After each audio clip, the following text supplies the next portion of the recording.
Aujourd'hui, on se retrouve pour faire une acclimatation de caille de Chine. Bon bah, je vous explique ça vite fait, bien fait, juste après.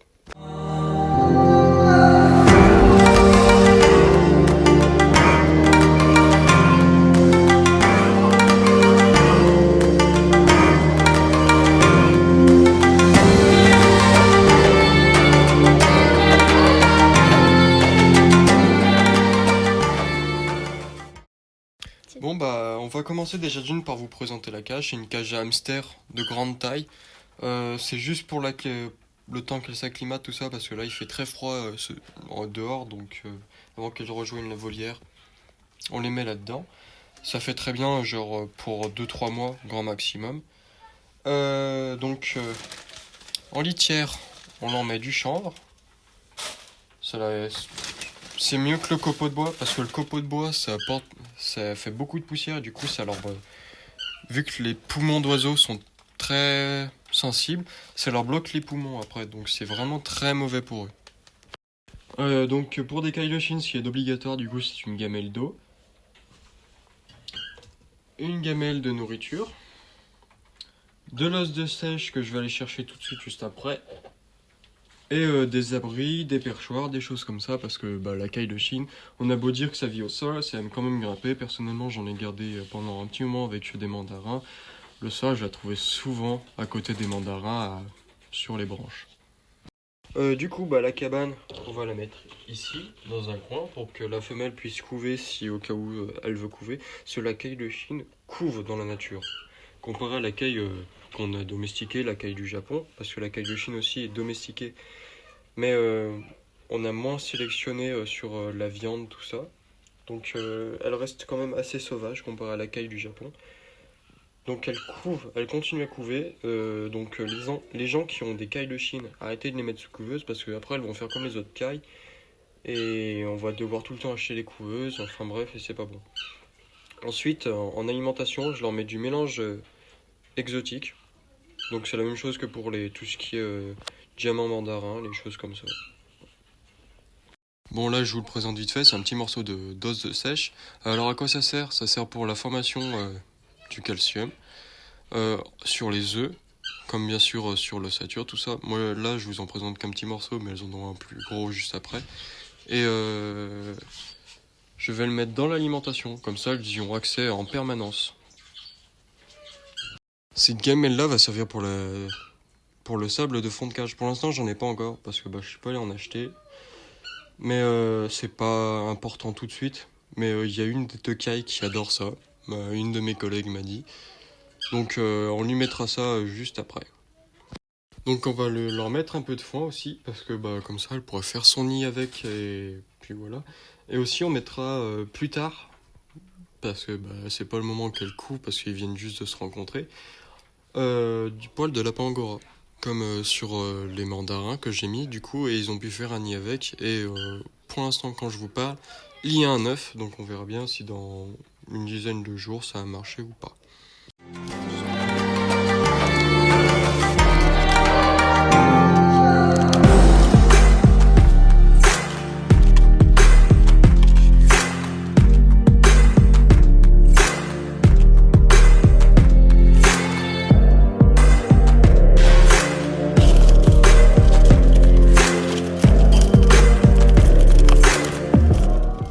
Bon, le mâle, c'est le petit gris à gauche, qui est un petit gris perle, si je ne me trompe pas. Si je me trompe, redites-le moi, s'il vous plaît.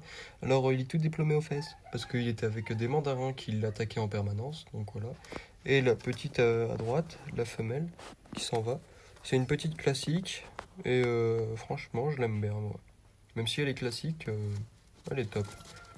Bon, voilà à quoi ça ressemble pour le moment. Donc, on a 2 cabanes. Si au cas où elle veut nicher dans une de ces deux, alimentation, l'eau, un semblant de perchoir qu'il faudra plus vite que je change, de quoi gratter. Alors pourquoi j'ai mis ça? Parce que je vais leur mettre des petits cloportes dans leur bac, parce que les cailles de Chine adorent manger tout ce qui est petits insectes aussi. Donc je vais leur mettre des cloportes, des Porcellio laevis, pour ceux qui veulent savoir, et puis voilà. Et aussi on a une petite gamelle pour la terre anisée, le sable anisé, je m'en sortirai jamais, et le foin pour qu'elle fasse son nid pour le moment s'y intéresse juste. Et la boule là, je vais vite l'enlever parce que avec le bol que j'ai, ils vont se bloquer dessus.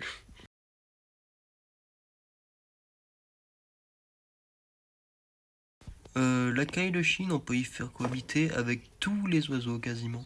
En fait, c'est un oiseau de fond, donc en fait, le but de cet oiseau, c'est de manger les restes des autres oiseaux. Bon, moi, vu qu'il n'y a pas d'autres oiseaux, je leur ai mis une petite gamelle au fond, et elles viennent manger dans ce gamelle, mais sinon, dans les volières, elles servent à manger les petites graines qui tombent des autres espèces. Donc en soi, ça mange un peu de tout, mais le mieux, c'est l'exotique quand même. Puis tout à l'heure, je vous parle de couvaison chez la caille de Chine. En fait, c'est assez drôle comme ça fait une caille. En fait, ça prend des œufs de partout dans la cage. Et ensuite, en fait, ça va rassembler tous ces œufs au même endroit. Enfin, pas tous. Elle va en choisir quelques-uns, elle va les rassembler au même endroit. Et puis, elle va se mettre à couver pendant un certain temps, entre 15-20 jours à peu près. Et ensuite, après, vous aurez tout plein de petits caïtos qui vont courir dans votre volière ou autre. Combien peut vivre la caille de Chine? Alors logiquement, la caille de Chine vit principalement en couple. J'ai vu plein de personnes les mettre à plusieurs ou quoi que ce soit. Il y a souvent des bagarres ou des choses comme ça. Donc je conseille plutôt de les mettre en couple. La caille de Chine, pendant les périodes hivernales, faut la rentrer parce que ça craint extrêmement le froid. Beaucoup de gens disent «Ah non, ça craint pas le froid». Si, ça craint le froid. On est en France, si. Et du coup, faut les mettre en intérieur, obligatoirement pendant les périodes d'hiver.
Bon bah on vous dit au revoir maintenant, à bientôt, likez, abonnez-vous, et puis voilà, partagez, bisous bisous.